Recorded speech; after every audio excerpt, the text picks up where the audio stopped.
শনিবার অর্থাৎ 6ই এপ্রিল প্রতি বছর পালিত হয় বিজেপির প্রতিষ্ঠা দিবস।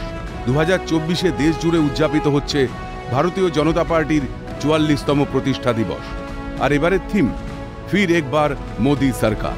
শহরের বুকেও বিজেপির প্রতিষ্ঠা দিবস পালিত হল সেন্ট্রাল এভিনিউর মুরলীধর সেন লেনের বিজেপি পার্টি অফিসে। উপস্থিত ছিলেন উত্তর কলকাতা লোকসভা কেন্দ্রের বিজেপি মনোনীত প্রার্থী তাপস রায়, বিজেপি নেতা রাহুল সিনহা, বিজয় ওঝা সহ অন্যান্য কর্মীবৃন্দ।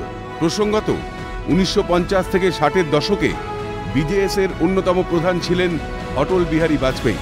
তিনি আরও 3টি রাজনৈতিক দলে যোগ দেন এবং 1979 সালে প্রতিষ্ঠা করেন জনতা পার্টি। পরবর্তীতে 6ই এপ্রিল 1980 সালে লালকৃষ্ণ আদবানি এবং মুরলী মনোহর যোশীর নেতৃত্বে বিজেপি হিসেবে নিজেকে পুনর্গঠিত করে বিজেএস। প্রতি বছর বিজেপির প্রতিষ্ঠা দিবস উদযাপনে বিভিন্ন অনুষ্ঠান, বক্তৃতা, দলের অগ্রগতি এবং ভবিষ্যৎ নিয়ে আলোচনা হয়। ভারতীয় জনতা পার্টির নীতি, আদর্শ এবং অবদানের প্রতিফলনের জন্য 6ই এপ্রিল একটি গুরুত্বপূর্ণ দিন।